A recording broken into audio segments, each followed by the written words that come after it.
야, 우리 옆 사람과 이렇게 한번 인사하시겠습니다. 성도님은 꽃보다 아름다우십니다. 예. 우리 지난주 요절이 민수기서 20장 16절이었습니다. 예, 한번 외워볼까요? 예, 우리 집사님 한번 외워보십시오. 예.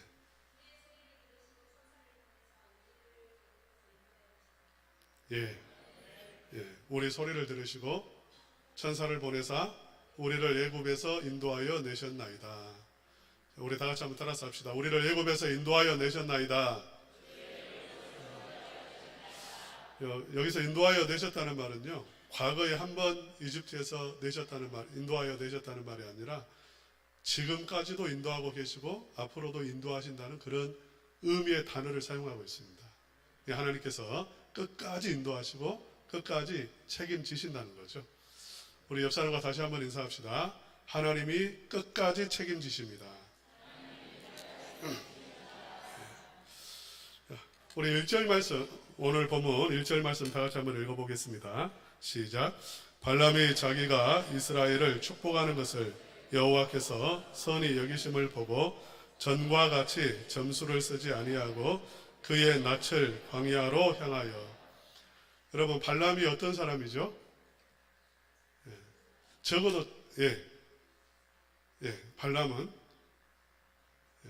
발람은 어디 사람입니까? 저기 위에 있는 유브라데 유역에 사는 사람. 그러니까 지금으로 하면 이라크 지역에 사는 사람입니다. 굉장히 멀리 떨어져 있어요. 근데 이 사람은 점술가입니다. 무당이에요. 특별히 어느 쪽에 뛰어난 재능을 보이냐면 저주하는 쪽에 특별한 재능이 있는 그런 당대에 유명했던 점쟁입니다. 근데 이 사람은 이름이 발람이에요. 발람이라는 것은 멸망케 하는 자예요. 멸망케 하는 자. 이 사람을 발락이라고 하는 사람이 고용을 했어요. 근데 발락도 이름의 뜻이 멸망이라는 뜻입니다. 멸망케 하는 사람. 이름이 같아요. 망하게 하는 자, 멸망시키는 자. 의미가 이렇게 비슷한 거죠. 근데 발락은 모압 왕이에요. 그러니까 모압 왕인데, 그러니까 모압은 그 사해바다 옆에 있습니다. 그러니까 유브라데까지 가려면 적어도 한 600km 이상 가야 돼요. 거기에 있는 그 멀리 떨어져 있는 사람을 초청을 해서 이스라엘 백성들을 멸망시키려고 했습니다. 그 방법이 무엇이냐면 저주하는 거예요. 이스라엘 백성들을 저주함으로 멸망시키려고 한 겁니다. 저주라는 것은 다른 게 아니에요.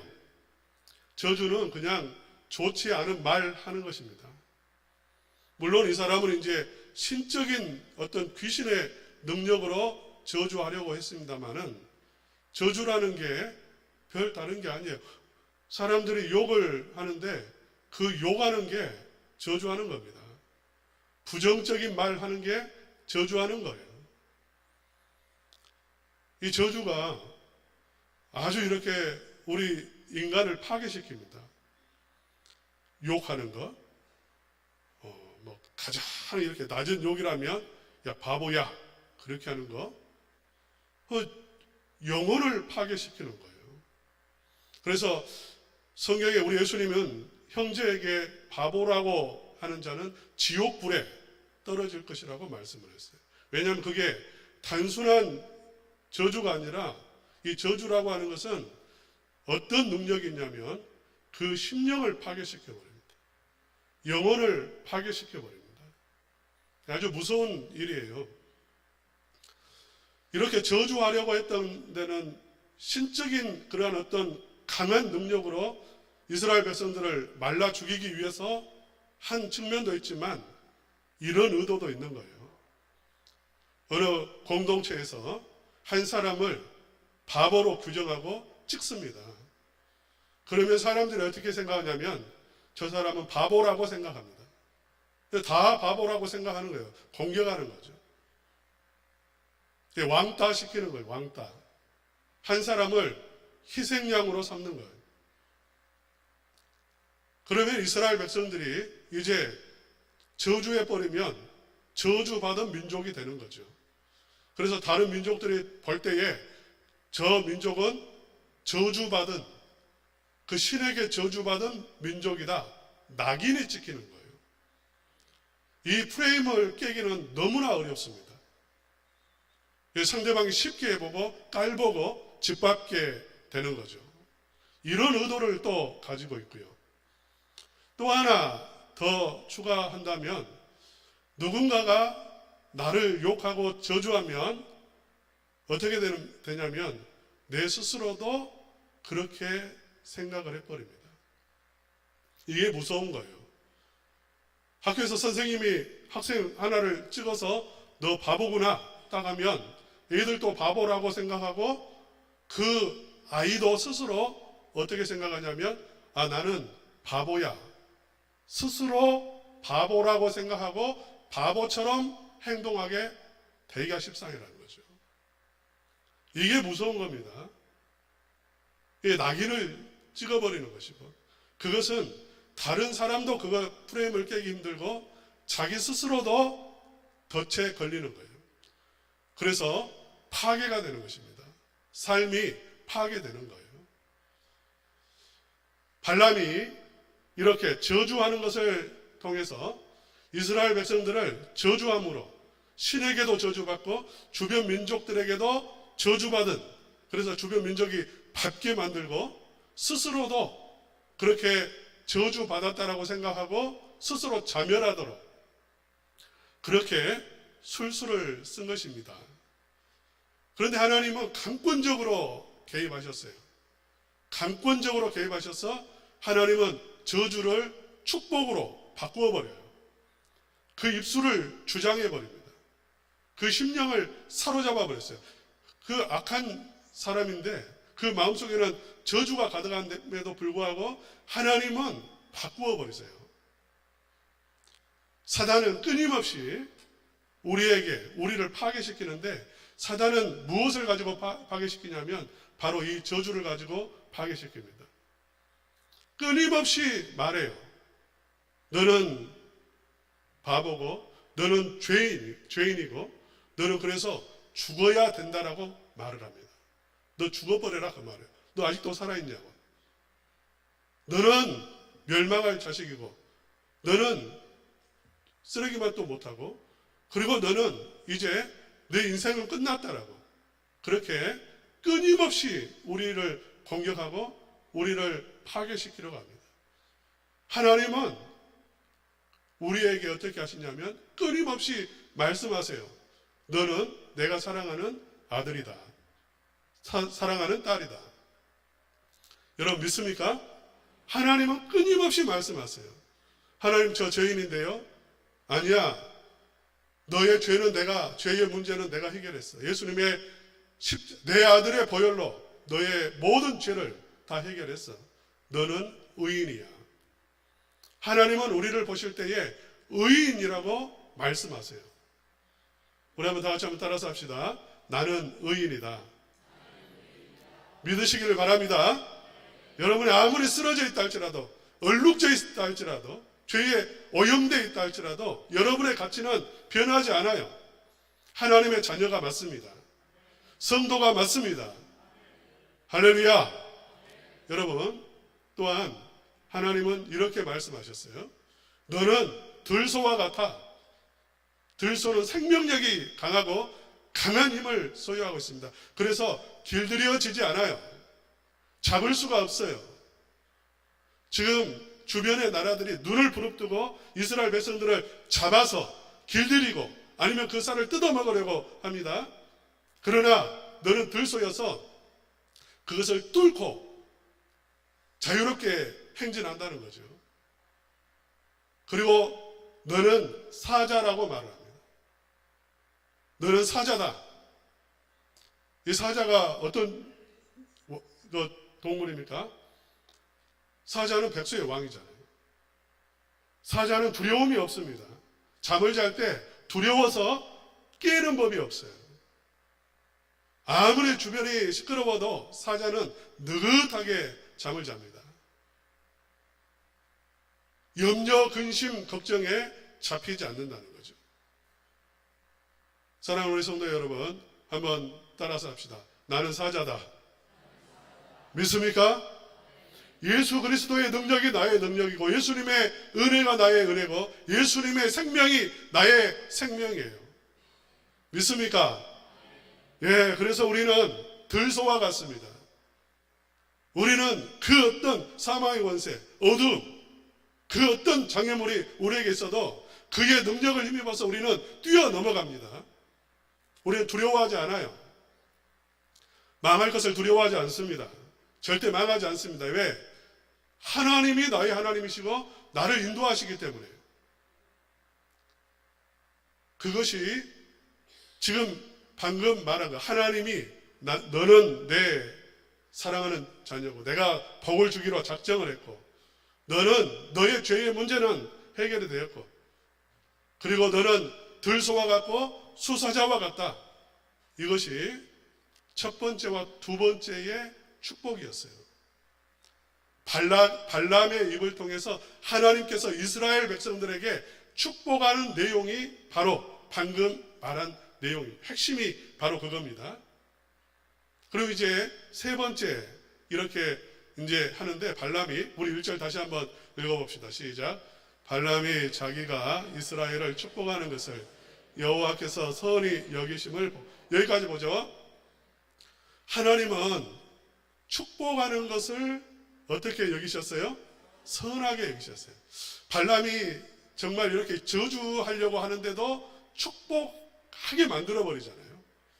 그러니까 발람이 깨달은 게 뭐냐면 정말 하나님은 이스라엘 백성들을 복 주시고 싶어서 견딜 수가 없으신 분이시구나.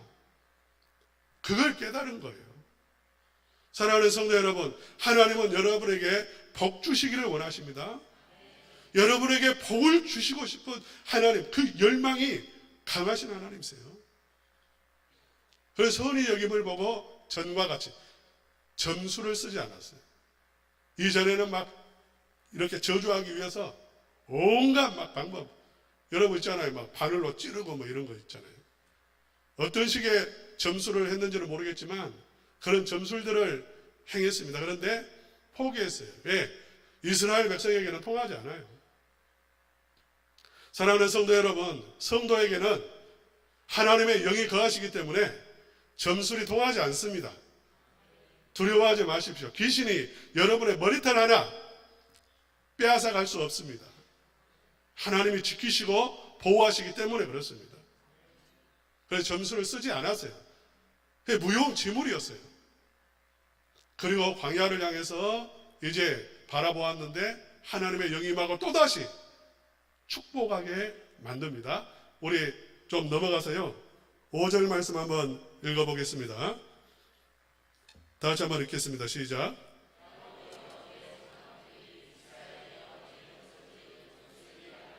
예, 야곱이요 또 이스라엘이요 이렇게 말하고 있는데 이 야곱이나 이스라엘이나 다 같이 이스라엘 민족을 이렇게 칭하는 그런 말입니다. 야곱의 12자손이 이스라엘이잖아요. 야곱의 이름이 이스라엘이고 그렇기 때문에 같은 의미를 가지고 있습니다. 근데 너의 장막, 이스라엘 백성들이 집을 짓고 이렇게 이제 텐트를 치고 지금은 있고 나중에 집을 짓고 살겠죠. 근데 그 장막과 거처, 거하는 장소, 이스라엘 백성들이 거하는 장소를 보니 어찌 그리 아름다운고 이렇게 표현하고 있습니다. 너무너무 아름답다. 최상급의 표현이에요. 시편 133편 1절에도 보면 형제가 연합하여 동거하는 것이 어찌 그리 선하고 아름다운고 이렇게 말하고 있잖아요. 성도님들이 함께 이렇게 모여있는 거, 성도님들이 같이 있는 두 사람이라도 함께 있는 거, 하나님이 보실 때에는 가장 아름다운 모습이라는 겁니다. 그 안에는 은혜가 흘러요. 사랑하는 성도 여러분, 이번 29일 날 야유회를 갑니다. 여러분, 가장 아름다운 모습이 우리가 함께하는 모습이에요.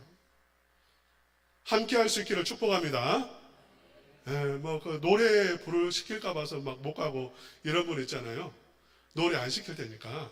예, 함께 뭐 특별히 뭐 재밌기 위해서 가는 게 아니에요. 같이 있는 게 재밌는 거예요. 그렇습니까? 안 그렇습니까? 같이 있는 게 좋은 거예요. 그날은 명찰도 다 달 겁니다. 우리 새로운 분들 이름을 모르는 분도 있고 또 막 심지어는 장로님 이름을 모르시는 분도 있을 거예요. 다 달아서 얘들까지 다 달아서 그날은 이름을 부르고 함께하는 날. 왜? 가장 아름다운 그러한 하나님이 가장 기뻐하는 모습이기 때문에 그래요. 그런데 이스라엘 백성들이 지금 공동체를 앞으로 이루게 되어질 것이고 젖과 꿀이 흐르는 가나안 땅에 들어가게 되어질 텐데 그 가나안 땅의 모습, 가나안 땅에서 살아가는 모습을 두고 어찌 그리 아름다운고 이렇게 말씀하고 있는 거죠. 우리 한번 그 다음 6절 말씀 한번 읽어보겠습니다. 시작. 그 벌어짐이 골짜기 같고 강가의 동산 같으며 여호와께서 심으신 침향목들 같고 물가의 백향목들 같도다. 그 벌어짐이 막 골짜기가 이렇게 막 엄청나게 큰 골짜기들이 이렇게 있고 그 밑에는 강이 흐르고 있고요. 거기에는 동산이 있어요. 이 동산은 그냥 동산 아닙니다.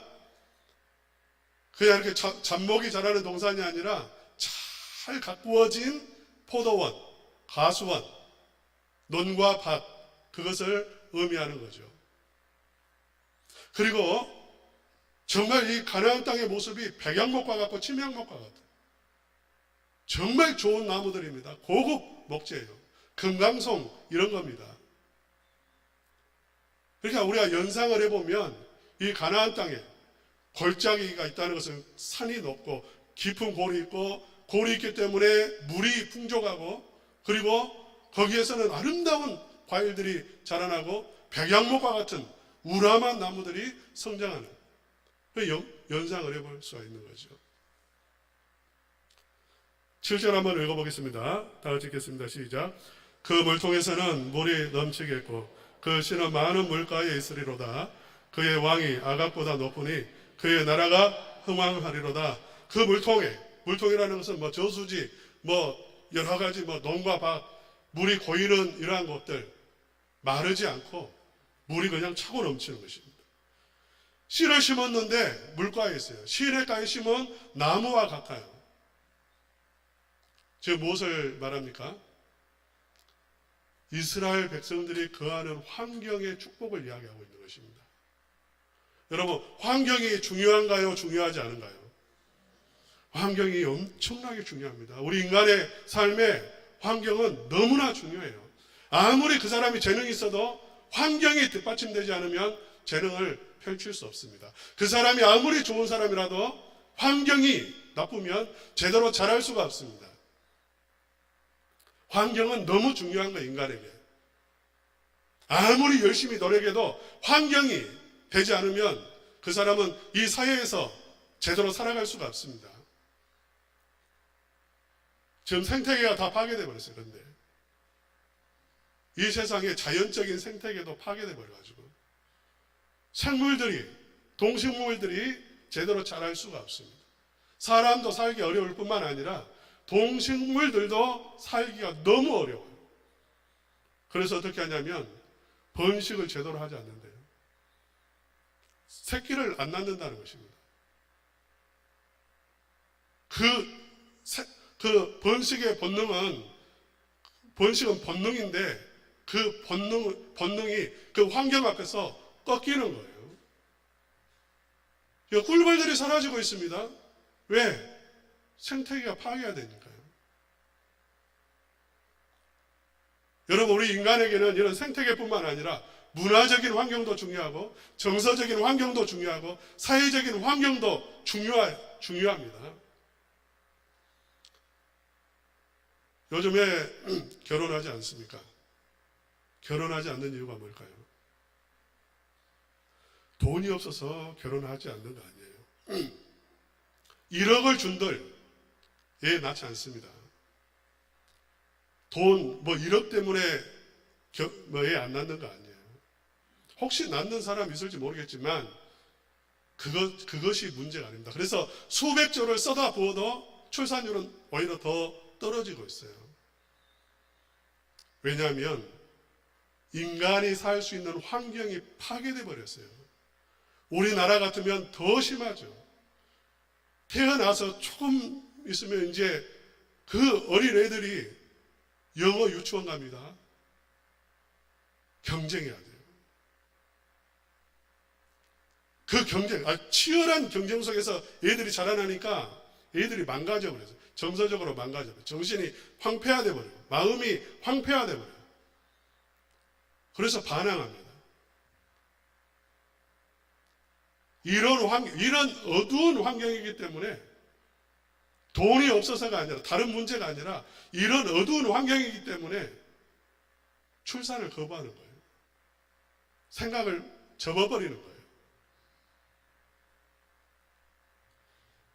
하나님께서 오늘 본문에 보면 복을 주시는데 환경에 복을 주신다는 것을 말씀을 하고 있는데 이것은 우리에게 너무나 정말 중요한 소중한 말씀이에요. 하나님은 우리의 환경에 대해서 고민하시고 생각하십니다. 내가 살아가는 환경, 신앙생활하는 환경, 하나님은 관심이 없는 게 아니라 먼저 이 부분을 생각하고 있으시다는 거죠. 창조 때에 보면 하나님은 인간을 마지막에 창조하세요. 왜 그랬을까요? 인간이 살아갈 수 있는 환경을 먼저 만들어 주신 겁니다. 할렐루야. 환경을 먼저 만들어 주셔요. 가장 좋은 환경으로. 그 다음에 에덴 동산을 창설하시고 그리로 인도하세요. 왜? 거기는 영적인 환경이 조성된 것입니다. 영적인 환경까지 고려하셔서 하나님은 인간을 거기에 두셔요. 깊이 생각하신 거예요. 하나님은 출애굽한 이스라엘 백성들을 이집트 땅에 버려두지 않습니다. 광야에 버려두지 않아요. 거기는 훈련 장소일 뿐이에요. 하나님은 가장 적합한 장소로 그들이 진짜 하나님을 섬기고 믿음으로 살고 자유롭게 살고 복받고 살아갈 수 있도록 가나안 땅으로 인도하여 들이셔서 어떻게 하냐면 백향목처럼 자라게 하시고 침향목처럼 자라게 하신다 그 말씀입니다. 할렐루야.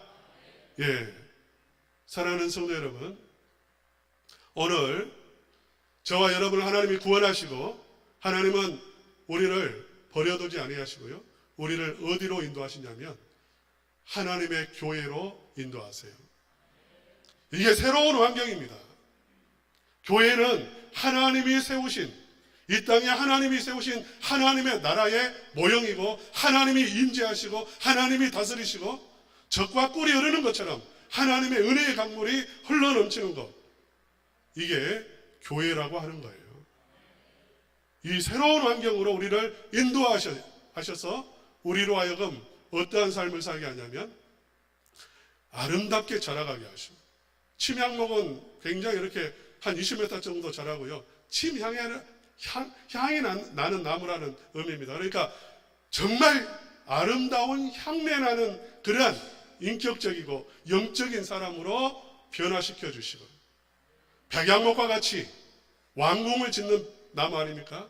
쓸모있는 일꾼으로 성장하게 하시고, 사자처럼 담대한 사람으로 승리를 누리는 사람으로 자라가게 하시는 것입니다. 이 세상에 그대로 있으면, 이 세상에만 있으면 우리는 이렇게 살 수가 없죠. 신앙을 지키기도 힘들어요. 그래서 하나님은 새로운 공간을 만드셔서 절대적인 하나님의 보호 아래 있는 공간에 우리를 인도하셔서 교회 안에서 신앙생활 할 수 있도록 그렇게 인도하시는 것입니다. 여러분, 여러분의 자녀들을 교회로 인도해야 될 이유가 무엇입니까? 우리 오늘 제목 한번 다 같이 한번 읽어봅시다. 시작. 아이들은 교회에서 자라야 합니다. 예, 우리 아이들의 교회에서 자라야 할 이유가 뭘까요? 제 선배 목사님은 어머니 전도할 때 그냥 어머니가 안 나간다고 막 하니까 들쳐업고 교회 달려온 거 아시죠? 네, 있어요. 네, 들쳐업고 그냥 등을 두드려 패도 막 들쳐업고 교회로 뛰어와 버렸어요. 여러분의 손자 손녀들 그렇게 들쳐업고 교회에 와야 될 이유가 뭡니까? 여러분의 자녀들을 강제로라도 교회에 데리고 와야 되는 이유가 뭘까요? 교회 안에서만이 백양목으로 자랄 수 있기 때문에 그렇습니다. 교회 안에서만이 정말 젊은 사자처럼 그렇게 건강한 삶을 살아갈 수 있기 때문에 그렇습니다. 교회 안에서 은혜 받지 않으면, 교회 안에서 하나님의 능력을 힘입지 않으면, 말씀 듣지 않으면 이게 절대적으로 불가능한 거예요. 그저 이 세상의 노예로 사는 거죠. 이 세상에 취해서 이 세상의 것에 목마르면서 그렇게 살아갈 수밖에 없는 것입니다. 제가 이번에 출산 장려하는 세미나에 갔었어요. 거기 가서 놀란 게 있습니다. 그 교회 목사님은 제 후배, 나이는 저보다 한 10살 많지만 제 후배 목사님인데 학교를 다닐 때 저보다 한 2년 늦게 2년 후배였으니까요. 학교 다닐 때 얼굴을 이렇게 아는 사이예요. 근데 그 교회 가서 굉장히 놀랐어요. 그 교회는 한 이렇게 그러니까 초등학교 학교도 있고 유치원도 있고 방과후 센터도 있고 뭐 기숙사도 있고 그래요. 그런데 제가 초등학교 한 3학년 되는 그 반에 한번 들어가 봤습니다. 근데 그 애들이 한 50명 정도 되는데 1시간을 찬송을 부르더라고요. 1시간을. 근데 무슨 찬송을 부르냐면 나 같은 죄인 살리신을 불러요. 여러분 요즘 애들 그런 찬양 안 부르잖아요. 가스펠송. 우리는 도무지 따라갈 수도 없는 그 박자에. 그런데 그 애들이 나 같은 죄인 살리신 천부에 오지 없어서 인내하신 구세주여. 여러분이 혹시 오해하실지 모르겠어요. 이렇게 막 2단 교회 가면은 막 완전히 그냥 세뇌대가 당해가지고 막 그렇게 하는 것처럼 그렇지 않아요. 정말 은혜를 받으면서 애들이 찬양하는 것을 봤어요. 아주 애들이 밝아요. 얼굴이 밝아요. 기쁨이 흘러 넘쳐요, 애들이. 여러분, 정말 우리의 자녀들 교회 안에서 자라게 해야 되고요. 우리 교회도 애들이 뛰놀 수 있는, 정말 이렇게 애들이 교회로 달려올 수 있는 그런 공간을 우리도 만들 수 있어야 됩니다. 그냥 무조건 오라 하는 게 아니라. 이번 세미나 가니까 그렇게 하라는 거예요. 유치원도 만들어주고, 그래서 얘 나라고만 하지 말고 교회가 책임져 줘라. 우리가 다 할 수는 없습니다. 그걸 다 할 수는 없지만 적어도 고민은 해야 되죠.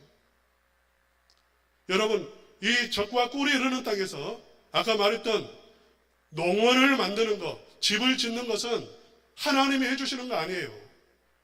씨를 뿌리는 것도 우리가 하는 거죠. 뿌리면 하나님이 물을 공급하셔서 자라게 하시고, 포도원을 만들어 놓으면 하나님께서 그 포도가 잘 익어갈 수 있도록 비를 내려주시고, 그 준비는 우리가 하는 거예요. 저희 교회 안에서 이렇게 정말 믿음으로 자라는 청년들을 보면 야, 참 대단하다는 생각이 들어요. 정말 들소 같구나, 사자 같구나, 그런 생각이 들었어요. 한 청년 제가 한 지지난주인가 만났었는데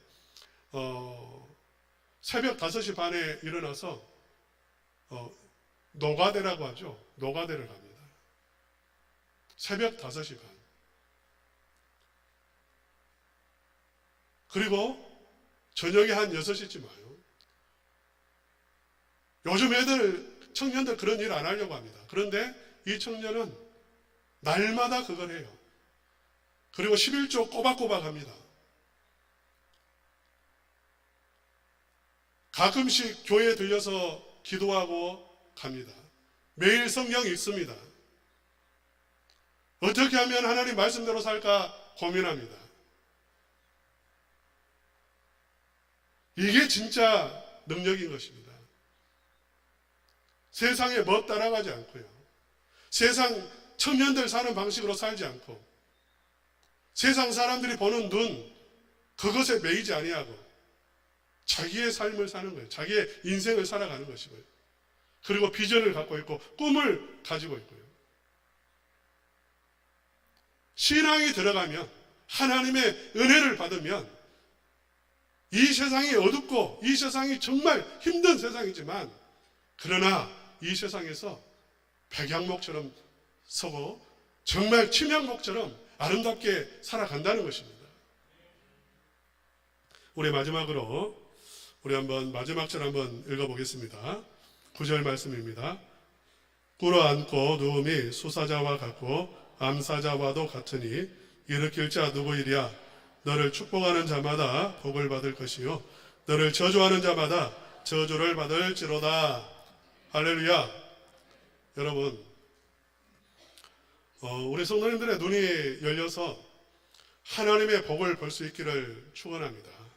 우리 교회에 무슨 은혜가 있어 이렇게 말하는 사람이 있을 수 있습니다만은 우리 교회 안에도 은혜의 강물이 흘러 넘치고 있어요. 못 보는 것은 내 눈이 어두워서 못 보는 것입니다. 여러분의 가정에도 은혜의 강물이 흘러 넘치고 있어요. 하나님은 끊으시지 않습니다. 보지 못한다는 것은 내 눈이 가리워져 있을 뿐이에요. 내 눈이 가리워져 있으면 보지 못하기 때문에 왜 은혜 주시지 않습니까? 원망하죠. 남편 탓합니다. 당신 때문에. 아내 탓합니다. 자식 탓합니다. 그렇지 않아요. 내 눈이 감겨져 있을 뿐이에요. 하나님은 축복하시기를 원하시는 하나님이십니다. 눈이 열리시기를 바랍니다. 그리고 하나님은 축복하는 것을 원하세요. 스스로에게도 그렇고요. 여러분, 이번에 한 분이 이런 그 문자가 왔어요. 아침에 일어나서 찬양을 듣는데 입에서 욕이 나왔대요. 욕이. 어떻게 해야 되냐고. 이런 경험 없으세요?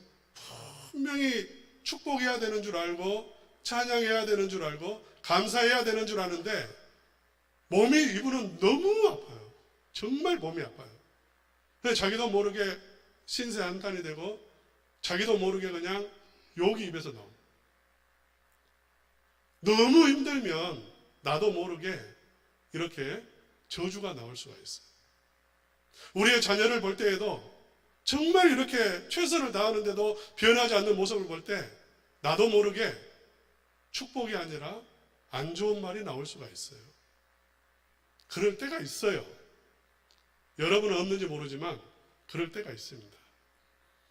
하나님 다 아세요. 그냥 너 많이 힘들구나 그러지 너 어떻게 찬송이 나오는데 욕해. 하나님 그러시는 분 아니세요. 그러나 여러분 그때에도 생각해야 됩니다. 하나님의 은혜는 여전히 흘러 넘치고 있습니다.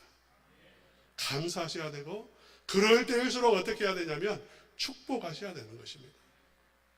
사랑하는 우리 성도님들, 특별히 우리 교회의 자녀, 오늘 어린이 주일인데 우리 교회의 자녀들을 축복해 주시고요. 여러분의 자녀 손들 끝까지 여러분 축복하시기를 바랍니다. 이번 한 주간 축복 기도를 해 주시기를 주님의 이름으로 축원합니다. 그래서 정말 하나님의 교회 안에서 풍성한 은혜를 누리고 또 우리 모든 성도님들이 복된 삶을 살아가실 수 있기를 주님의 이름으로 축원합니다.